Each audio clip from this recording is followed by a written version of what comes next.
हाँ भाई, क्या चल रहा? फ्रेंडशिप डे, दोस्ती के दिन। भाई दोस्ती होती तो स्कूलों में, स्कूल के दिनों में, कॉलेज के दिनों में। आजकल तो कोई नहीं बचा भाई, इंसान ही नहीं बचा। दोस्त कहाँ बचेगा? और बचेगा भी कैसे? सबके बच्चे हो रखे हैं। कल तक हम बातें पेलते थे, आज डायपर पेल रहे हैं, मतलब चेंज कर रहे हैं। भाई तो सोच रहे हो, जिनके साथ बकैती करी है दुनिया भर में बिजनेस फैलाने के बातें बकैती ही करी है हमने, रियलिटी तो कुछ और ही निकली। जिंदगी भर साथ निभाने के वादे किए हैं, वो डायपर चेंज कर रहे हैं, पोटिया साफ कर रहे हैं। कहाँ से बचेगी फ्रेंडशिप? और कहे कि हैप्पी फ्रेंडशिप डे बे, औरतों की दोस्ती बनी रहती है। ये आती है दूसरे की जिंदगी में बवाल मचा के कि हमारी दोस्त शरीफ है, तुम अपने दोस्त बदलो। अबे मान लिया बात सही है, पर तू अपने भी तो छोड़। वो ले, उनका आशीष चंचला नहीं निकल जाता है। हमारे यहाँ ऐसा ही होता है। और जो बचे खुचे हैं, जिन्होंने जैसे तैसे बचा ली है, वो ऑनलाइन आप भी बकैती मार रहे। मतलब अभी देखो, दोस्ती के नाम पे बवाल हो गया, कांड हो गया। ये बचकानी हरकतें जाती ही नहीं हमारे अंदर की।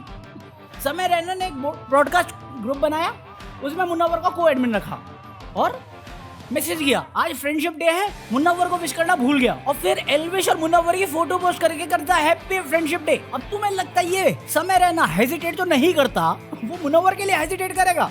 और समय से मुन्नवर की इतनी अच्छी दोस्ती है कि मुन्नवर हेजिटेट करेगा रिप्लाई देने में। उसने कहा ये फादर्स डे पे करना होता है। गिरा होया बंदा जमा नीच बल्ली है। भाई इनकी दोस्ती क्या कहलाती है सच में? एल्विश यादव और मुन्नवर की दोस्ती कहलाती क्या है? जब मिलते तो बड़े प्यार से रहते हैं, एकदम शराफत से। पता नहीं, जैसे स्कूल में टीचर आ जाए तो दोनों दुश्मन जो लड़ रहे होते हैं वो भाई बन जाते हैं, वैसे इनका हाल होता है। और ऑनलाइन जाते ही दोनों एक दूसरे पे टॉन्ट पास कर रहे होते हैं, अलग ही रिश्ता है। तो ये जवाब देखा, अब समय समय है, समय किसी के लिए ठहरता नहीं। उसने जवाब दे दिया, ये ग्रुप बंद हो जाएगा कल तक। अब मुन्नवर को तुम भी जानते, मैं भी जानता। वो रिप्लाई करता है, ग्रुप का नाम चेंज करके कलमकार रख दो।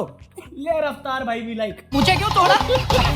पता ये बातें ही होती हैं ऑनलाइन की जो मुझे शांत रखती हैं, वरना मेरा भी अकेले रूम में बैठ के दिमाग चैन के जैसा हो जाएगा। मुझे जेन्युइनली आइडिया नहीं चैन के को कौन सा बंदा पसंद आ गया, दीपक कलाल कि लॉर्ड पुनीत स्टार। वो ऐसी हरकतें क्यों कर रहा है? पाकिस्तान से कोई देख रहा, बताओ मुझे। पैसा देख कर सारे काफिर हो गए,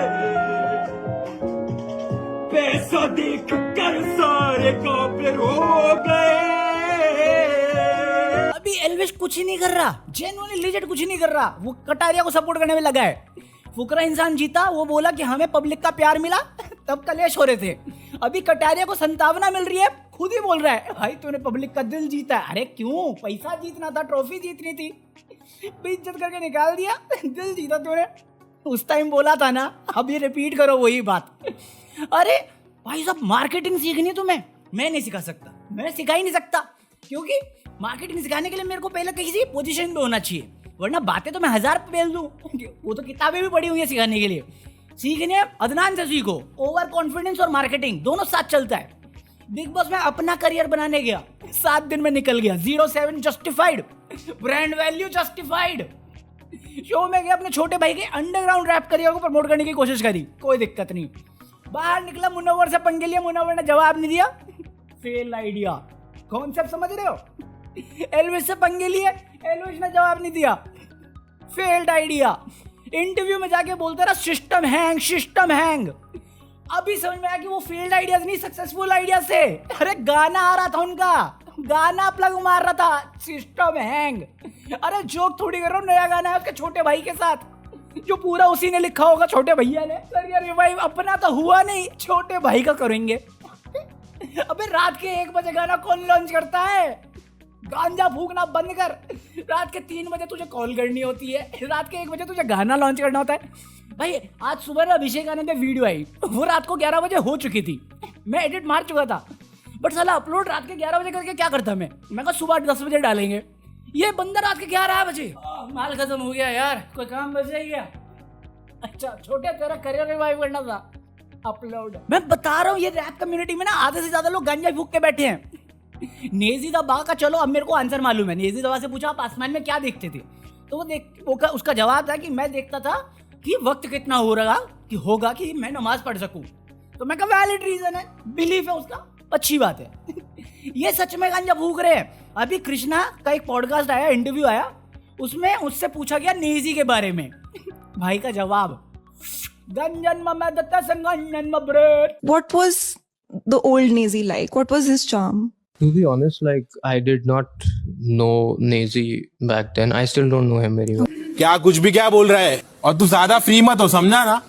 मेरे अंदर से भी यही निकला था नेजी भाई, मेरे अंदर से भी यही निकला था, क्योंकि उस टाइम मेरे को याद नहीं था। बाद में नेजी के फैंस लोग आए, बोले अबे ओ पकौड़े, तू उस मूवी में था जो नेजी की लाइफ पे बेस्ड है, और वो भी छोड़, तू सिद्धांत चतुर्वेदी से हारा रैप बैटल, तुझे नेजी नहीं पता।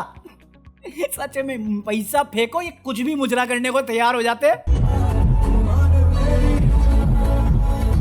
छोड़ो, रैपर्स के बारे में बात करने नहीं आए, वरना कृष्णा को मैं और बजाता। कृष्णा की ये इस पॉडकास्ट से बहुत सारी क्लिपिंग आई है। एक तो प्यार के बारे में बात करते, कहते रैप से ही प्यार है। मैं कहा रैप को ही देख के मुठिया लेते हो फिर? शक्ल से ही लग रहा था। अरे बहुत उल्टी सीधी, ऐसे सच में लग रहा है गांजा फूक के दे रहा है इंटरव्यू। अभी होंगे कृष्ण के फैन, आवाम होती है ऑफेंड होने दो, हम बंडाई की पब्लिक बोले तो तकलीफ। मैं तो वेट कर रहा हूँ किंग के डिस्क का, सॉरी किंग पे आने वाले डिस्क का। मुझे आने वाला कल दिक्कत, वो तो जैसे ही गाने में बोला यूट्यूब रैपर, क्या हो गया भाई साहब कांड, जंगल में कांड हो गया बंटा, मेरा भाई कहाँ है? मैं नहीं बताऊंगा। हाँ, इसके अलावा क्या चल रहा है देश भर में? हमारे देश में नहीं, दूसरे देश में, बांग्लादेश में हसीना भाग जाएगी, हसीना भाग गई। अरे वो कौन है उसकी, हसीना शेख जो भी है, भाग गई भाई, इंडिया गई। अभी गाजियाबाद से दिल्ली आई है, क्योंकि भाई साहब लोग, वो जो ट्रम्प का था ना, ट्रम्प के टाइम में सीन अमेरिका में जो घुस गए थे पार्लियामेंट्री साइड में, उनके पता नहीं कहाँ घुसे थे, कहीं तो घुसे थे, ये घुस गए, इसके घर में घुस गए, इसके घर के बेड पे बैठ के वीडियो बना रहे हैं, इसके घर का खाना खा रहे जानवर की तरह। मैं कहा तुम्हारी तो इकोनॉमी सही चल रही थी ना, कौन फैला रहा था ये सारी बातें हैं? मैंने वीडियो में आके बोला है और तुम साले जानवरों की तरह खा रहे हो। और मेरे को अभी तक समझ में नहीं आ रहा ये हुआ क्या और क्यों हुआ। उस बंदी ने रिजर्वेशन वाला सुप्रीम कोर्ट के ऑर्डर के बाद ही बोल दिया था कि ठीक है डन है, हटा दो। उसके बाद भी कलेश चल रही, बैन कर दिया इंटरनेट, उसके बाद कलेश कैसे बने? जब इंटरनेट ही डाउन है पूरे बांग्लादेश में, तो तुम ग्रुप कैसे अरेंज करवा रहे हो? और अगर ये सब हो गया तो फिर ये तुम्हारा वो क्या ओनर ही पता नहीं क्या था, उसकी मूर्तियां क्यों तोड़ रहे हो? और अब जब उसने रिजाइन कर दिया और मिलिट्री टेक ओवर हो गया, उसके बाद भी घर क्यों नहीं जा रहे हो? मैं नहीं बताऊंगा। जहां पे इतना सीरियस माहौल हो रखा है, वहां पे ये मेलोडी चला रहे हैं, मेलोडी क्या जो भी है, वो जो इटली प्राइम मिनिस्टर के साथ शुरू कर दिया था मोदी जी का, मीम बना रहे हैं। वो इंडिया क्यों आई है? बाबू भरोसा करो मेरा, वो बिना बताए आई है, तुमसे ही क्यों हेल्प मांग रही है? और भी तो पीएम है, तुम्हारी रेगुलर बात होती है क्या? ले साइड में हसीना से शेख हसीना जो भी है, पुरानी दोस्ती के नाम पे हमारा भी एक आधार कार्ड बनवा दो। ये बांग्लादेशी और आधार कार्ड वाले मीम अलग ही दिन कवर करूंगा मैं, वरना वीडियो बहुत लंबी हो जाएगी। तो ये सब हो रहा है। इसके अलावा क्या है? इसके अलावा स्टॉक मार्केट क्रैश है। मुझे समझ में ही नहीं आ रहा, लोग मीम बनाए जा रहे हैं और 3% हुआ, ये क्रैश भी नहीं है, मतलब लॉस हुआ है। और मेरे को स्टॉक मार्केट ज्यादा पता नहीं, तो अपन बस मीम देख सकते हैं। जब स्टॉक इन्वेस्टर अपनी गिरती हुई पोर्टफोलियो को देख रहे हैं, उनका रिएक्शन भी लाइक, आज मेरे दुख मेरी निराशा की कोई सीमा नहीं। सीमा साला गौतम गुलाटी निकल गया रोडीज का रूपा। अरे कुछ लोग तो पुराने मीम लिया है, वो याद है तुम्हें? आर यू विनिंग सन? अभी उल्टा कर गया है, आर यू विनिंग डैड? बेटा बैग पैक कर लो, हम अपना घर हार चुके हैं। ये थोड़ा डार्क हो गया, ये थोड़ा डार्क हो गया। मुझे पता क्या, इतने सारे मैंने बहुत सारे मीम देखे हैं और आधे से ज्यादा मेरे को समझ में नहीं आया। बेसिकली दुख वाले ही मीम है और हम हंसी किसी के दुख पे छी। मेरे को दूसरी वीडियो शूट करनी है, मैं निकला क्योंकि यही था। बाकी एक और वीडियो शूट करूंगा जो कल सुबह आएगी अभिषेक आनंद पे, तो वहाँ पे बेसिकली हम मीम वीडियो पे रिएक्शन कर रहे हैं और एक कॉन्सेप्ट होगा कोई बेसिक सा, जिसमें ये दोनों चीजें मिक्स हो जाएंगी। ठीक है, मजेदार है। कल मैंने किया था, अगर एग्जाम्पल चाहिए तो देख लेना, साइड में डाल दूंगा। बाकी मैं मिलता हूँ कल सुबह। तब तक के लिए peace out. Big boss Marathi cover करनी तो बता देना। पीस।